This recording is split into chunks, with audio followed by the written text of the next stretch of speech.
Əziz izləyicilər, mən Fiz Akademinin Kimya üzrə təlimçisi Həşimova Fatimə. Bugün sizinlə növbəti sınavımızın müzakirəsini həyata keçirəcək. Birinci suala nəzər yetirək. Elcisi qarışıqları göstərin. Elcisi qarışıqlar burada xörək duzu və su, bir də ki şəkər sudur. Bir də cavab B variantı olacaqdır. 2-də hansı sırada yalnız sabit valentli elementlər göstərilmişdir? Sabit valentli elementlərdən burada hidrogen, magnezium, natrium, kalium. Bunlar uyğun olaraq 1 və 2 valentlik göstərir, sabitdir. Digərləri isə dəyişkən valentli elementlər ehtiva edir. 3-də sadə molekulu olan SO2 maddəsi hansı miqdarda maddə miqdarına uyğun gəlir mol olaraq, yəni. Avogadrodan biri ki 1 mol 6,2 10^23 sayda molekul saxlayır. Bəs 1,5 10^23 sayda molekul saxlayan neçə mol olar? X mol. Buradan da X-ı deməli 0,25 təyin edərik. D variantı 3-də düzgün cavab olacaq. 4-ə baxaq, hansı sırada elementlərin kimyəvi işarələri oxunuşu adlarına uyğun deyil. B variantına baxın. Hidrogenium bizdə civədir, dəmir isə feriumdur latınca adı, yəni uyğun deyil onların bir-birinə oxunuşu. Latın və Azərbaycanca adları fərqlidir. 5-də termokimyəvi tənəyə əsaslı reaksiya nəticəsində 2248 kJ istilik ayrılmışsa, yanma neçə litr hidrogen sulfit sərf olunub yanmaya?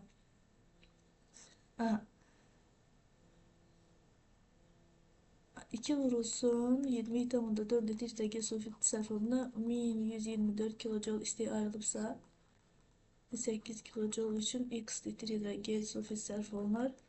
İkisi də buradan 89,6 təyin edərik.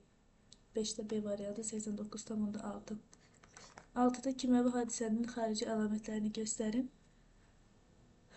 Deməli, rəngi dəyişməsi, bəli, qazın ayrılması, bəli, istilik ayrılması düz onda hiss edir, çökümdə alınması da görür. Bunların hamısı xarici əlamətlərə aiddir. Y variantı düzgün cavab olacaq.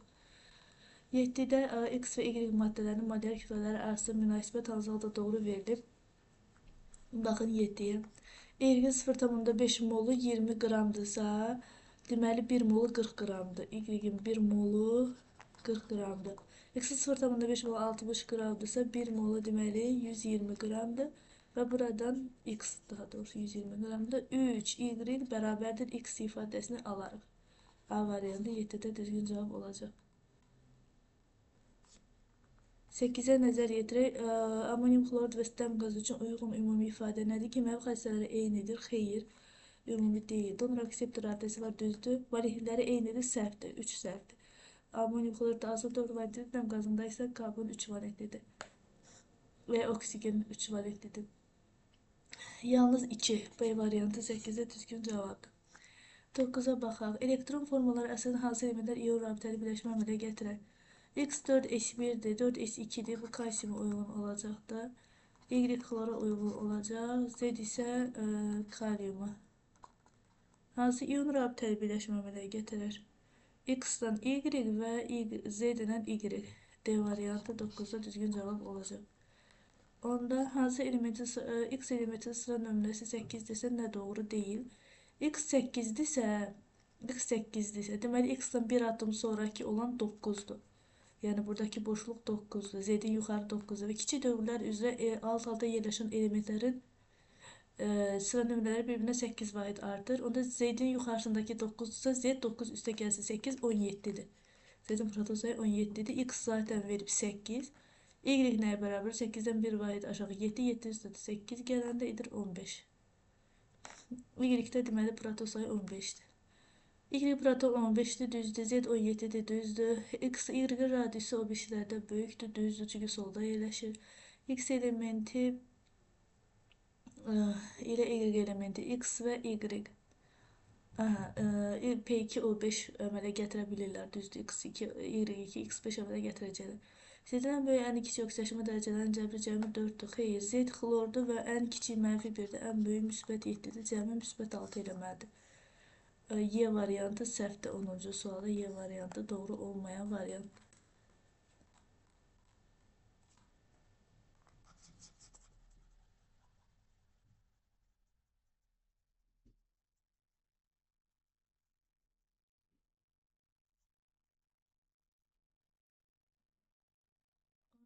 PO4-3 iyonun proton və elektron saylarını müəyyən edin. Proton sayı deməli 15 vurulsun 1 üstə gərək 8 vurulsun 4 olacaq.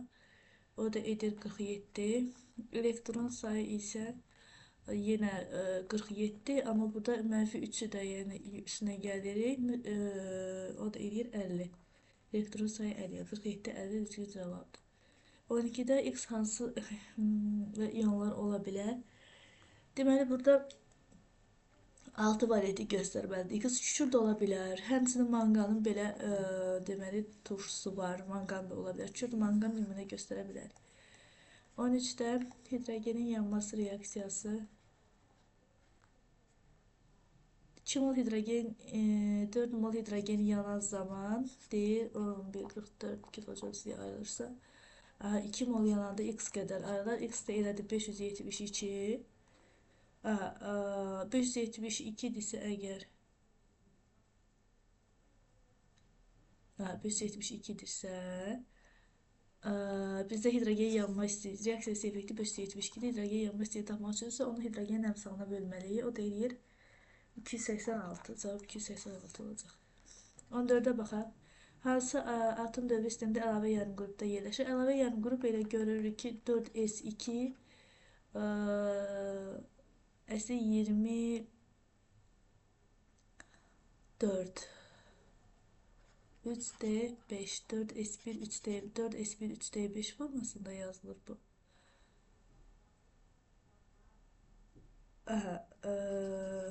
Deməli elektron uçurum olduğuna görə və T burada nə olacaqdı? Əlavə yarım qrup elementi olacaq. Əlavə yarım qrup elementi olacaqdır. Hansı reaksiya getmir? Hansı reaksiya getmir? Sulfat və C3-4 oksid reaksiyası getmir. 15'də 2-dir düzgün cavab. 16'da həll olma necə prosesdir? Həll olma həm fiziki, həm də kimyəvi prosesdir. Burada həm fiziki, həm də kimyəvi ifadəsi olmalıdır. 17-ci suala nəzər yetirək. 17-ci sualda bizdən nə istəyir? Hansı reaksiya təsirinin artması sazlıq yerləşməsində təsir göstərmir? Burada yəni reaksiyanın əvvəlində və sonundakı qazların həcmləri bərabər olmalıdır ki, tarazlığa təsir göstərməz. O da 1 və 3-cü variantlarda olur. 18'ə baxaq. Suda həll olan oksidləri müəyyən edin. 1 suda həll olacaq, bir də ki 4. 19'da hansı maddəqəsəq asidlərində molekulları yerləşir? 2 və 3'də. 20'də isə kristal hidratın 28,6 qramda 18 qram kütlə azalması varsa 106 üstəgəl 18x-da da 18x qədər azalma olar. Çünki ayrılanda 18x qədər su ayrılacaq. İxtisar geçsək 28,6 bərabərdir 106 üstəgəl 18x-ə və 10,6x bərabərdir 106-ya. X də bərabərdir 10'a. Yəni cavab x bərabərdir 10 olacaq. 20-ci sualda cavab 10 olacaqdır. Bugün sizdə növbəti sınavımızın müzakirəsini həyata keçirdik. İnşallah növbəti izahlarda görüşərik. Hələlik.